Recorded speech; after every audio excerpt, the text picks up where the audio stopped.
அதிகாரம் 7.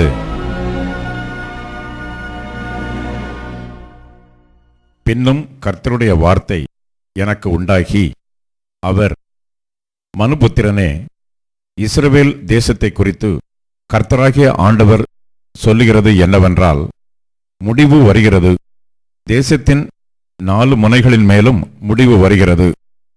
இப்போதே உன்மேல் முடிவு வருகிறது. நான் என் கோபத்தை உன்மேல் வருவித்து, உன் வழிகளுக்கு தக்கதாக உன்னை நியாயம் தீர்த்து, உன் எல்லா அருவருப்புகளின் பலனையும் உன்மேல் வரப்பண்ணுவேன். என் கண் உன்னை தப்ப விடாது. நான் இறங்காமல் உன் வழிகளுக்கு தக்கதை உன்மேல் வரப்பண்ணுவேன். உன் அருவருப்புகளுக்கு தக்கது உன் நடுவில் வந்திருக்கும். அப்பொழுது நான் கர்த்தர் என்று அறிந்து கொள்வீர்கள். கர்த்தராகிய ஆண்டவர் சொல்லுகிறது என்னவென்றால், தீங்கு வருகிறது, இதோ ஏகமான தீங்கு வருகிறது. முடிவு வருகிறது, முடிவு வருகிறது, அது உன்மேல் நோக்கமாயிருக்கிறது, இதோ வருகிறது. தேசத்தில் குடியிருக்கிறவனே, அந்நாளின் விடியற்காலம் வருகிறது, காலம் வருகிறது, அமளியின் நாள் சமீபத்திருக்கிறது. மலைகளில் சந்தோஷ சத்தம் இல்லை.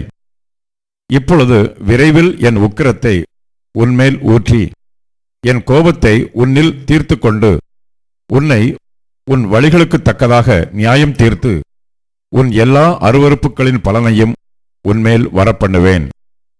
என் கண் உன்னை தப்பவிடாது. நான் இறங்காமல் உன் வழிகளுக்கு தக்கதை உன்மேல் வரப்பண்ணுவேன். உன் அருவருப்புகளுக்கு தக்கது உன் நடுவில் வந்திருக்கும். அப்பொழுது அடிக்கிறவராகிய நான் கர்த்தர் என்று அறிந்து கொள்வீர்கள்.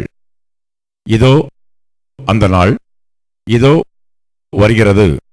அந்நாளின் விடியற்காலம் உதிக்கிறது, மிலாறு பூக்கிறது, அகந்தை செழிக்கிறது. அக்கிரமத்துக்கு மிலாறாக கொடுமை எழும்புகிறது. அவர்களிலும் அவர்களுடைய திரளான கும்பிலும் அவர்களுடைய அமளியிலும் ஒன்றும் மீதியாயிருப்பதில்லை. அவர்கள் நிமித்தம் புலம்பல் உண்டாயிருப்பதுமில்லை. அந்த காலம் வருகிறது, அந்த நாள் கிட்டுகிறது. கொள்ளுகிறவன் சந்தோஷப்படாமலும் விற்கிறவன் துக்கப்படாமலும் இருப்பானாக.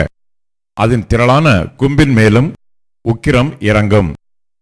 அவர்கள் ஜீவனுள்ளோருக்குள்ளே இன்னும் உயிரோடு இருந்தாலும் விற்றவன் விற்கப்பட்டதற்கு திரும்பி வருவதில்லை. அதன் திரளான கும்பின் மேலும் உண்டான தரிசனம் திரும்பாது. தன் அக்கிரமத்திலே வாழுகிற எவனும் தன்னை திடப்படுத்த மாட்டான். அவர்கள் எக்காலம் ஊதி எல்லாவற்றையும் ஆயத்தம் பண்ணியும் யுத்தத்துக்கு போகிறவன் இல்லை. என் உக்கிரம் அதன் திரளான கும்பின் மேலும் இறங்குகிறது. வெளியே பட்டயமும் உள்ளே கொள்ளை நோயும் பஞ்சமும் உண்டு. வயல்வெளியில் இருக்கிறவன் பட்டயத்தால் சாவான். நகரத்தில் இருக்கிறவனையோ பஞ்சமும் கொள்ளை நோயும் பட்சிக்கும். அவர்களில் தப்புகிறவர்கள் தப்புவார்கள். ஆனாலும் அவர்கள் அனைவரும் அவனவன் தன் தன் அக்கிரமத்தின் நிமித்தம் துக்கித்து கூப்பிடுகிற பள்ளத்தாக்குகளின் புறாக்களைப் போல மலைகளில் இருப்பார்கள். எல்லா கைகளும் சலித்து எல்லா முழங்கால்களும் தண்ணீரைப் போல் தத்தளிக்கும். இரட்டை உடுத்திக் கொள்வார்கள். தத்தளிப்பு அவர்களை மூடும். எல்லா முகங்களும் வெட்கப்படும். எல்லா தலைகளும் மொட்டையிடப்படும்.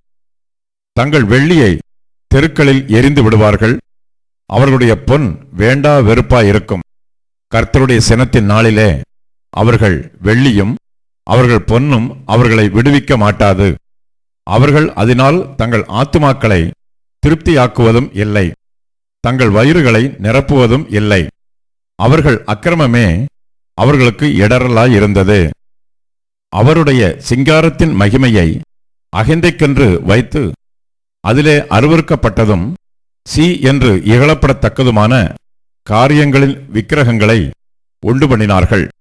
ஆகையால் நான் அவைகளை அவர்களுக்கு வேண்டா வெறுப்பாக்கி அதை அந்நியர் கையிலே கொள்ளையாகவும் பூமியில் துஷ்டர்களுக்கு சூறையாகவும் கொடுப்பேன். அவர்கள் அதை பரிசுத்த குலைச்சலாக்குவார்கள். என் முகத்தை அவர்களை விட்டு திருப்புவேன். அதனால் என் அந்தரங்க ஸ்தலத்தை பரிசுத்த குலைச்சலாக்குவார்கள். பரிகாரர் அதற்குள் பிரவேசித்து அதை பரிசுத்த குலைச்சலாக்குவார்கள். ஒரு சங்கிலியை பண்ணிவை. தேசம் நியாயத்தீர்ப்புக்குள்ளான இரத்தப் பழிகளால் நிறைந்திருக்கிறது. நகரம் கொடுமையால் நிறைந்திருக்கிறது.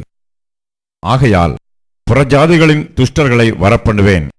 அவர்கள் இவர்களுடைய வீடுகளை சுதந்தரித்துக் கொள்வார்கள்.